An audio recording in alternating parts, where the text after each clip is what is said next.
Hey, I'm earlier than usual. Whoa, but my Chromebook needs a plug up. This little Chromebook, I gotta say, it's been good for years. Maybe 3, going on 3.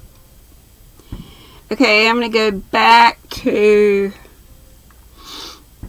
the last paragraph I read. I forget what are we on? 20? Well, you'll see it in the title. Part 2. The night being warm, there was a large screen drawn across the room. Oh, by the way, it's the old Curiosity Shop by Charles Dickens. The night being warm, there was a large screen drawn across the room for a barrier against the heat of the fire. It seemed as if somebody on the other side of this screen had been insinuating doubts of Mr. Grove's prowess and had thereby given rise to these egotistical expressions, for Mr. Groves wound up his defiance by giving a loud knock upon it with his knuckles and pausing for a reply from the other side.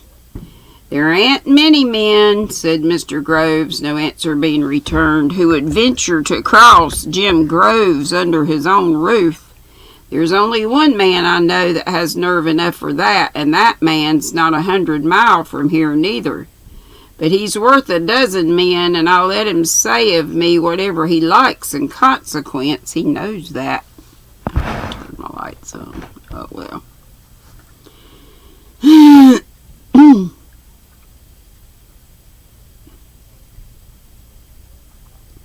In return for this complimentary address, a very gruff, hoarse voice bade Mr. Groves hold his noise and light a candle. And the same voice remarked that the same gentleman needn't waste his breath and brag, for most people knew pretty well what sort of stuff he was made of. "Now, they're playing cards," whispered the old man, suddenly interested. "Don't you hear them?" "Look sharp with that candle," said the voice. "It's as much as I can do to see the pips on the cards as it is, and get this shutter closed as quick as you can, will you? Your beer will be the worse for tonight's thunder, I expect. Game. 7 and 6 to me, old Isaac. Hand over." "Do you hear now? Do you hear them?" whispered the old man again with increased earnestness. Remember, he used to go out and try to gamble at night to get money. As the money chinked upon the table. "I haven't seen such a storm as this," said a sharp, cracked voice of most disagreeable quality, when a tremendous peal of thunder had died away, since the night when old Luke Withers won 13 times running on the red. "We all said he had the devil's luck in his own, and as it was the kind of night for the devil to be out and busy, I suppose he was looking over his shoulder if anybody could have seen him." "Ah," returned the gruff voice, for all old Luke's winning, through thick and thin of late years. "I remember the time when he was the unluckiest and unfortunatest of men. He never took a dice box in his hand or held a card, but he was plucked, pigeoned, and cleaned out completely." "Do you hear what he says?" whispered the old man. "Do you hear that, Nell?" The child saw with astonishment and alarm that his whole appearance had undergone a complete change. His face was flushed and eager, his eyes were strained, his teeth set, his breath came short and thick, and the hand he laid upon her trembled so violently that she shook beneath its grasp. "Bear witness," he muttered, looking upward, "that I always said it, that I knew it, dreamed of it, felt it was the truth, and that it must be so. What money have we, Nell? Come, I saw you with money yesterday. What money have we? Give it to me." No, let me keep it, grandfather," said the frightened child. "Let us go away from here. Do not mind the rain. Pray, let us go. Give it to me, I say, returned the old man fiercely. Hush, hush, don't cry, Nell. If I spoke sharply, dear, I didn't mean it. It's for thy good. I have wronged thee, Nell, but I will right thee yet. I will indeed. Where is the money? Do not take it, said the child. Pray do not take it, dear, for both our sakes. Let me keep it, or let me throw it away. Better let me throw it away than you take it now. Let us go. Do let us go. Give me the money, returned the old man. I must have it. There, there, that's my dear Nell. I'll right thee one day, child. I'll right thee, never fear. She took from her pocket a little purse. He seized it with the same rapid impatience which had characterized his speech, and hastily made his way to the other side of the screen. It was impossible to restrain him, and the trembling child followed close behind. The landlord had placed a light upon the table and was engaged in drawing the curtain of the window. The speakers whom they had heard were two men who had a pack of cards and some silver money between them, while upon the screen itself the games they had played were scored in chalk. The man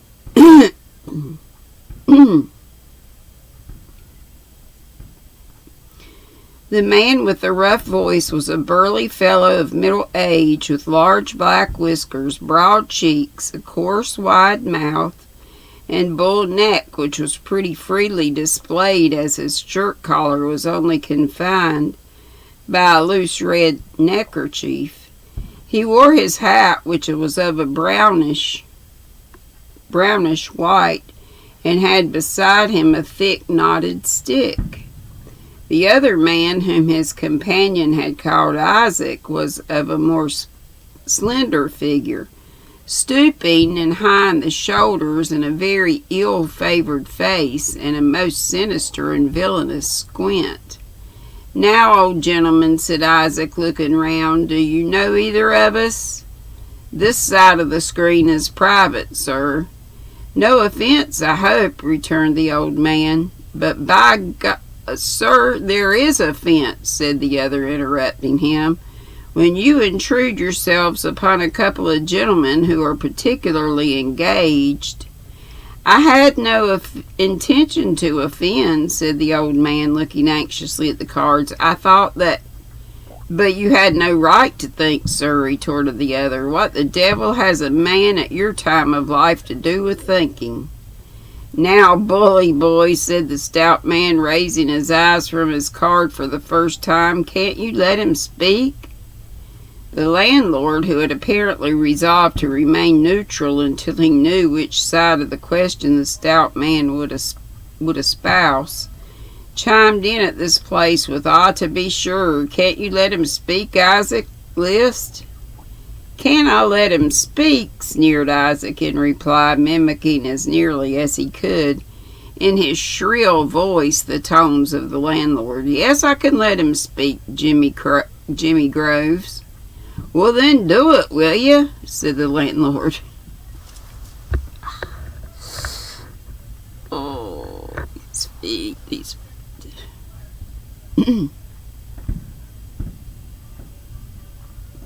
Neighbors are into the fireworks already. Mr. List's squint assumed a portentous character which seemed to threaten a prolongation of this controversy when his companion, who had been looking sharply at the old man, put a timely stop to it. Who knows, said he with a cunning look, but the gentleman may have civilly meant to ask if he might have the honor to take a hand with us.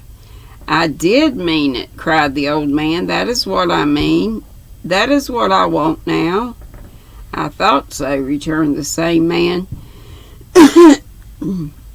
Then, who knows but the gentleman, anticipating our objection to play for love, civilly desired to play for money. The old gentleman replied by shaking the little purse in his eager hand, then throwing it down upon the table, and gathering up the cards as a miser would clutch at gold. Oh, that indeed, said Isaac. If that's what the gentleman meant, I beg the gentleman's pardon. Is this the gentleman's little purse? A very pretty little purse, rather a light purse," added Isaac, throwing it into the air and catching it dexterously, "but enough to amuse a gentleman for half an hour or so." "We'll make a four-handed game of it and take in Grove," said the stout man. "Come, Jimmy." The landlord, who conducted himself like one who was well used to such little parties, approached the table and took a seat. The child, in a perfect agony, drew her grandfather aside and implored him, even then, to come away. "Come, and we may be so happy," said the child. "We will be happy," replied the old man hastily. "Let me go, Nell. This means of happiness are on the cards and the dice. We must rise from little winnings to great. There's little to be won here, but great will come in time. I shall but win back my own, and it's all for thee, my darling." "God help us," cried the child. "Oh, what hard fortune brought us here." "Hush," rejoined the old man, laying his hand upon her mouth. "Fortune will not bear chiding. We must not reproach her, or she shuns us. I have found that out." "Now, mister," said the stout man, "if you're not coming yourself, give us the cards, will you?" "I am coming," cried the old man. "Sit thee down, Nell, sit thee down, and look on. Be of good heart. It's all for thee, all, every penny." "I don't tell them so, no, or else they wouldn't play, dreading the chance that such a cause might give me. Look at them, see what they are, and what thou art. Who doubts that we must win?" "The gentleman has thought better of it, and isn't coming," said Isaac, making as though he would rise from the table. "I'm sorry the gentleman's daunted. Nothing venture, nothing have, but the gentleman knows best." "Why, I'm ready. You have all been slow but me," said the old man. "I wonder who is more anxious to begin than I." As he spoke,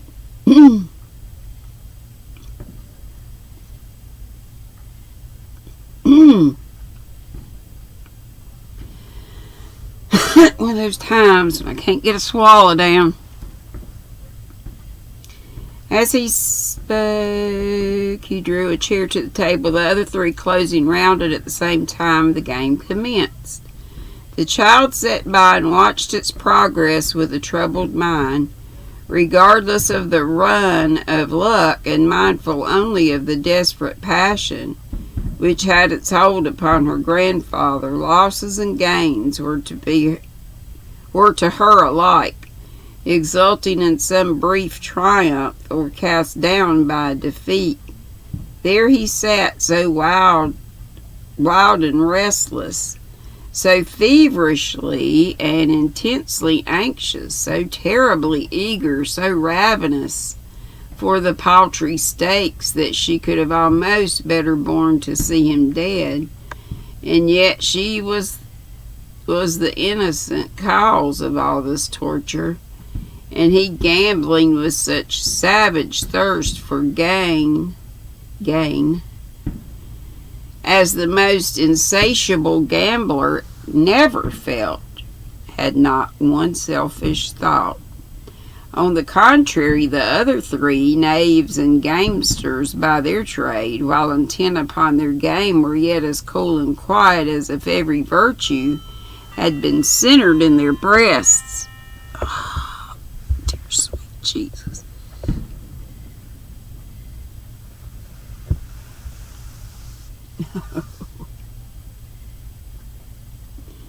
In their breasts. Sometimes one would look up to smile to another, or to snuff the feeble candle, or to glance at the lightning as it shot through the open window and fluttering curtain, or to listen to some louder peal of thunder than the rest, with a kind of momentary impatience, as if to put him out. But there they sat, with a calm indifference to everything but their cards, perfect philosophers in appearance, and with no greater show of passion or excitement than if they had been made of stone. The storm had raged for 3 hours. The lightning had grown fainter and less frequent. The thunder, from seeming to roll and break above their heads, had gradually died away into a deep hoarse distance, and still the game went on, and still the anxious child was quite forgotten. That's all of chapter 29. Oh, dear sweet Jesus. Help me, Lord. I'll see how much I can read of chapter 30. If I keep harking and carrying on, it won't be much.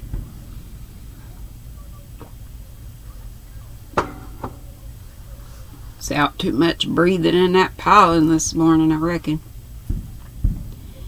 At length the game came to an end, and Mr. Isaac List rose the only winner.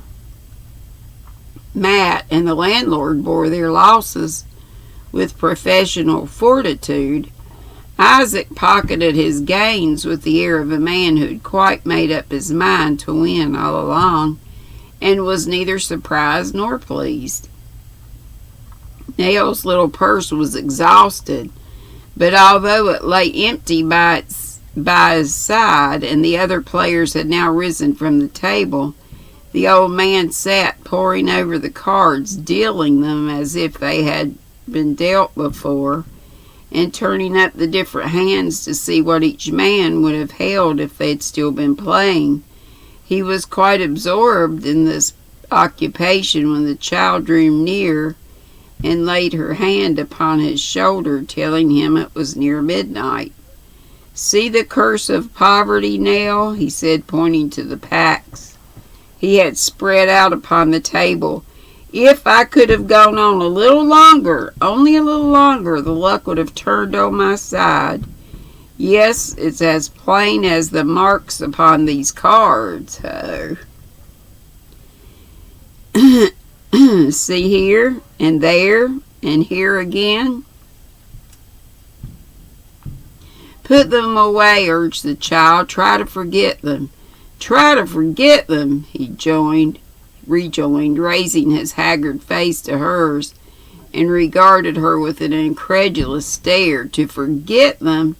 How are we ever to grow rich if I forget them?" The child could only shake her head. No, Nell," said the old man, patting her cheek. "They must not be forgotten. We must make amends for this as soon as we can. Patience, and we'll right thee yet. I promise thee. Lose today, win tomorrow, and nothing can be won without anxiety and care. Nothing. Come, I am ready." "Do you know what the time is?" said Mr. Groves, who was smoking with his friends. "Past 12 o'clock, and a rainy night," added the stout man. "The Valiant Soldier," by James Groves. "Good beds, cheap entertainment for man and beast," said Mr. Groves, quoting his signboard, past 12 o'clock. "It's very late," said the uneasy child. "I wish we had gone before. What will they think of us? It must be 2 o'clock by the time we get back. What would it cost, sir, if we stopped here?"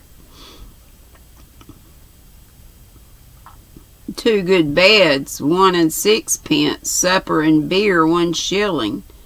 Total 2 shillings and 6pence, replied the Valiant Soldier. Now Nell had still the piece of gold sewn in her dress, and when she came to consider the lateness of the hour and the somnolent habits of Mrs. Jarley, and to imagine the state of consternation in which they would certainly throw that good lady by knocking her up in the middle of the night, And when she reflected, on the other hand, that if they remained where they were and rose early in the morning, they might get back before she awoke, and plead the violence of the storm by which they had been overtaken as a good apology for their absence. Apology for their absence. She decided, after a great deal of hesitation, to remain. She therefore took her grandfather aside, and telling him that she had still enough left to defray the cost of their lodging, proposed that they should stay there for the night. "If I had had but that money before, if I had only known of it a few minutes ago," muttered the old man. "We will decide to stop here, if you please," said Nell, turning hastily to the landlord.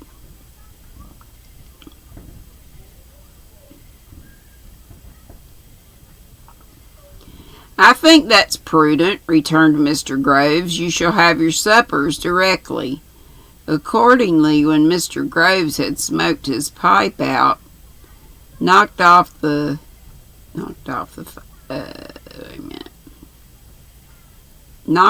ashes and placed it. Accordingly, when Mr. Groves had smoked his pipe out, knocked out the ashes, and placed it carefully in a corner of the fireplace with the bowl downwards, he brought in the bread and cheese and beer with many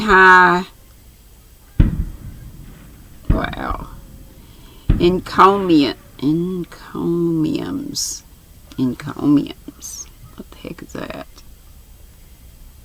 Hang on, let me look it up. Oh, get back here. Encomiums. A speech or piece of writing that praises someone or something highly. Yep.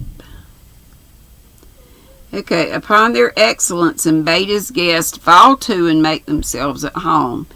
Nell and her grandfather ate sparingly, for both were occupied with their own reflections. The other gentlemen, for whose constitutions beer was too weak and tame a liquid, consoled themselves with spirits and tobacco.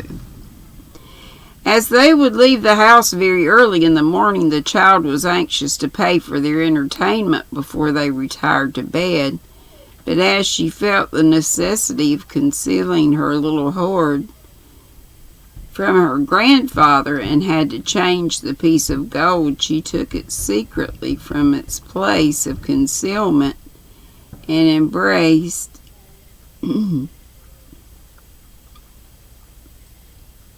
opportunity of following the landlord when he went out of the room, and tendered it to him in the little bar. "Will you give me the change here, if you please?" said the child. Mr. Groves was evidently surprised, and looked at the money and rang it, and looked through it until he had a mind to inquire how she came by it. The coin being genuine, however, and changed at his house, he probably felt, like a wise landlord, that it has no business of his, that it was no business of his. At any rate, he counted out the change and gave it to her. The child was returning to the room where they had passed the evening, when she fancied she saw a figure just gliding in at the door. There was nothing but a long dark passage between this door and the place where she had changed the money, and being very certain that no one person had passed in on hang on. Certain. Wait a minute. Changing money. Being very certain that no person had passed in or out while she stood there, and the thought struck her that she had been watched, but by whom? When she re-entered the room, she found its inmates exactly as she had left them. The stout fellow lay upon 2 chairs, resting his head on his hand, and the squinting man reposed in a similar attitude on the opposite side of the table. Between them sat her grandfather, looking intently at the winner with a kind of hungry admiration, and hanging upon his words as if it were some superior being. She was puzzled for a moment, looked round to see if any else were there. No. Then she asked her grandfather in a whisper whether anybody had left the room. While she was absent. No, he said, nobody. It must have been her fancy then, and yet it was strange that without anything in her previous thoughts to lead to it, she should have imagined this figure so very distinctly. She came wondering and thinking of it when a girl came to light her to bed. The old man took leave of the company at the same time, and they went upstairs together. It was a great rambling house with dull corridors and wide staircases, which the flaring candles seemed to make more gloomy. She left her grandfather in his chamber and followed her guide to another, which was at the end of a passage, and approached by some half-dozen crazy steps. This was prepared for her. The girl lingered a little while to talk and let her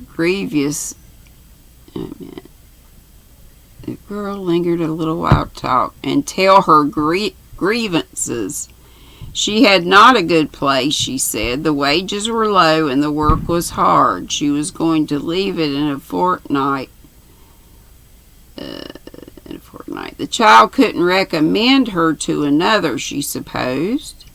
Instead, she was afraid another would be difficult to get after living there, for the house had a very indifferent character. There was far too much card playing and such like. And I'm going to have to stop there. Starting to go out, fade away. Alright, we got to the second part of 29 and the first part of 30. Must be lots of chapters, because I think we're only 30-some% done with the book.